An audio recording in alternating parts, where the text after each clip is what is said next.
J'ai pas besoin de plaire à tout le monde, mais justement j'ai besoin de toucher les gens qu'il faut toucher et j'ai besoin d'être la référence que moi j'ai jamais eue en fait.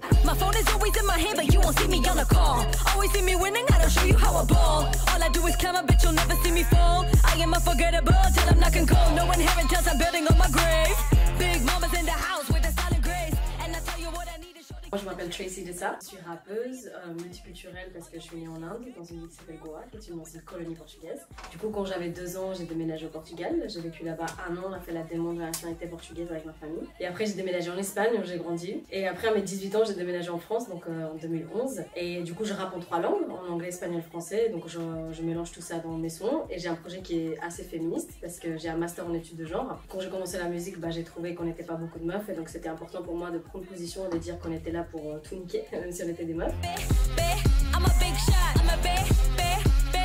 Je pense que j'ai déjà un problème avec le mot voyager parce que souvent les gens disent ah t'as trop de chance, t'as vécu dans plein de pays, mais en fait c'était pas des voyages choisis, c'était l'immigration forcée on va dire, c'était pas trop notre choix. En gros moi ma mère elle a fui le pays parce qu'elle pouvait pas divorcer mon père là-bas et en fait nous déjà j'ai eu un détachement de mon pays qui était hyper soudain, j'ai perdu mon père, ma famille, ma terre natale, tous mes repères et à 2 ans je suis arrivée dans un pays pour vivre avec des inconnus, faire une demande pour des papiers, je savais même pas ce que ça voulait dire à l'époque et je me suis pas rendu compte là tout de suite, c'était quand j'ai commencé à grandir, que j'étais en Espagne et que je me prenais les commentaires typiques de retourne dans ton pays, rentre chez toi, tu sens le curry, tout ce genre de bail, que tu t'es dit oh il y a un problème parce que moi je me sentais très espagnole, tu vois, je parlais espagnol, j'avais des copines espagnoles donc je me sentais à 100% intégrée dans la société, c'était la société qui me rappelait qu'en fait je venais pas d'ici et que je méritais pas forcément d'être là. C'était des moments qui étaient super compliqués parce que d'un côté j'avais une rage qui grandissait en moi parce que j'étais pas d'accord avec la manière dont on me traitait moi, ma mère et tout ça. Et de l'autre côté, il fallait que je sois heureuse parce que j'avais la chance d'être en Europe et c'était un privilège. Et donc c'était hyper compliqué de grandir et se construire avec ces 2 images,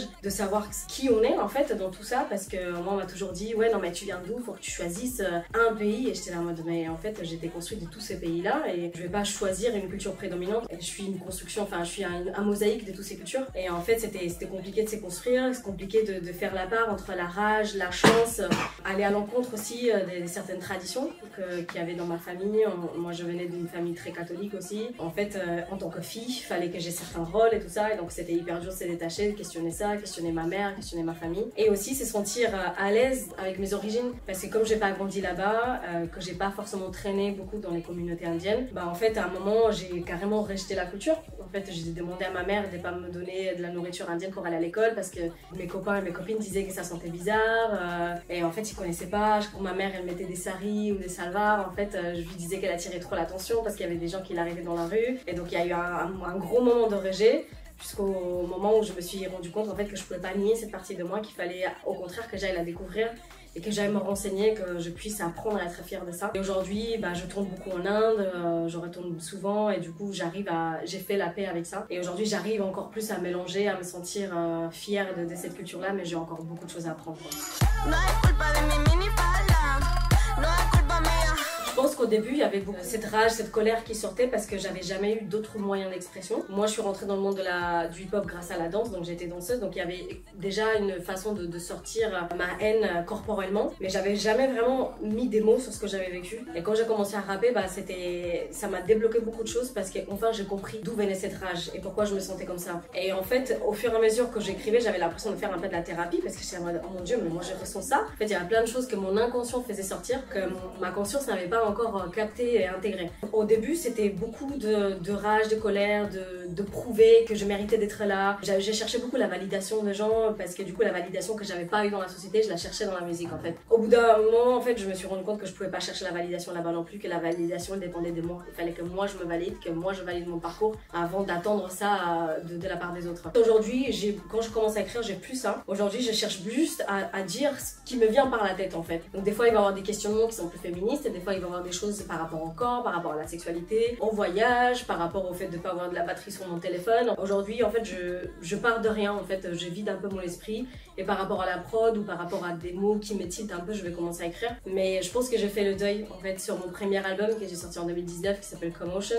On voit une fille qui est blessée, qui cherche cette validation, qui cherche à expliquer d'où elle vient et pourquoi elle est comme ça. Sur mon deuxième album que j'ai sorti l'année dernière, sur In Power, c'est tout le contraire en fait. Je renverse les rôles, c'est moi qui ai au pouvoir et je vous dis que je suis là et il n'y a rien d'autre à dire en fait. Et c'est un peu ça le parcours que j'ai dû mener pour pouvoir me sentir à l'aise avec ce que je fais et pour pouvoir monter sur scène et dire là je m'en fous de rien, je suis juste moi-même et c'est le seul endroit où en fait les gens m'applaudissent.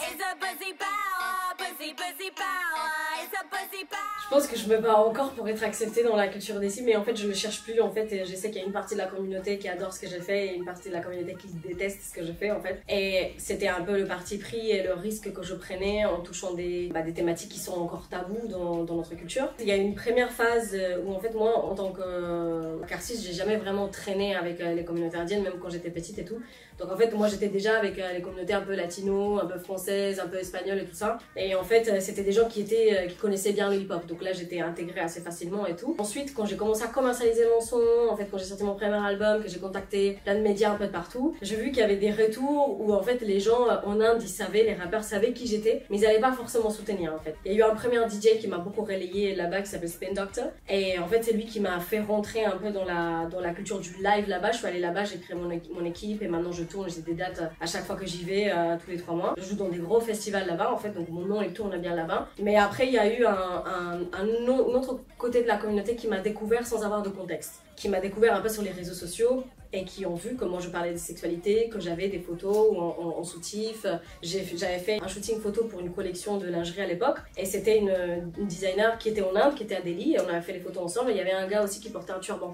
Et en fait ces photos avaient été relayées sur Twitter en disant qu'en fait on était en train de détruire la culture, qu'on était une honte pour la communauté, que les femmes indiennes c'était tout ce que c'était. J'essaie juste d'être très libre et de gérer mon corps comme je le veux et en fait on me dit que je suis une honte. En fait les gens ont honte de mon corps et moi apparemment je me respecte pas parce que je montre mon corps. En fait il y a plein de choses que je comprenais pas. J'ai pas cherché à convaincre ces personnes parce que de l'autre côté j'ai énormément des filles indiennes qui m'écrivent aussi en me disant, en me remerciant parce que en fait ma musique les a aidées à ouvrir des dialogues dans leur famille, on les a aidées à comprendre que c'était pas elles les problèmes et qu'en fait on pouvait gérer son corps comme on voulait. Je pense que j'ai un impact sociétal qui est beaucoup plus grand que moi et que en fait ça sert à rien que moi je gère comment les gens me voient parce que quand je vais faire des ateliers dans des prisons, dans des écoles, dans des lycées, que je vois des petites filles qui sont issues de l'immigration et qui sont de couleur et qui voient enfin un peu de représentation et qui se sentent identifiées avec mon message, avec la culture que je porte et qui se voient en fait en train de monter sur scène comme moi, bah pour moi c'est tout gagné en fait. J'ai pas besoin de plaire à tout le monde mais justement j'ai besoin de toucher les gens qu'il faut toucher et j'ai besoin d'être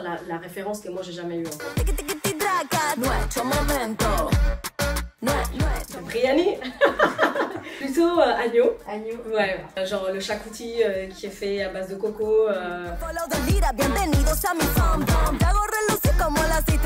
Déjà je sors un EP le 4 novembre, donc c'est la continuation de mon dernier album qui est sorti. Mon album s'appelait In Power et là l'EP s'appelle Stay in Power parce que c'est tout la problématique quand t'arrives au pouvoir, le plus difficile c'est d'y rester. Donc il y a plein de feats avec des artistes internationaux. En février je pars en Inde en tournée, donc je serai là-bas pendant un mois et après on reprend la tournée ici et du coup on n'arrête pas, plein de nouveaux clips qui vont sortir aussi, donc ouais, faut venir me suivre sur Insta. C'est Tracy Dessa, c'est TRACY.DESA. Big up à Canal 93 et I Am Desi. Merci pour l'invitation, ça fait plaisir.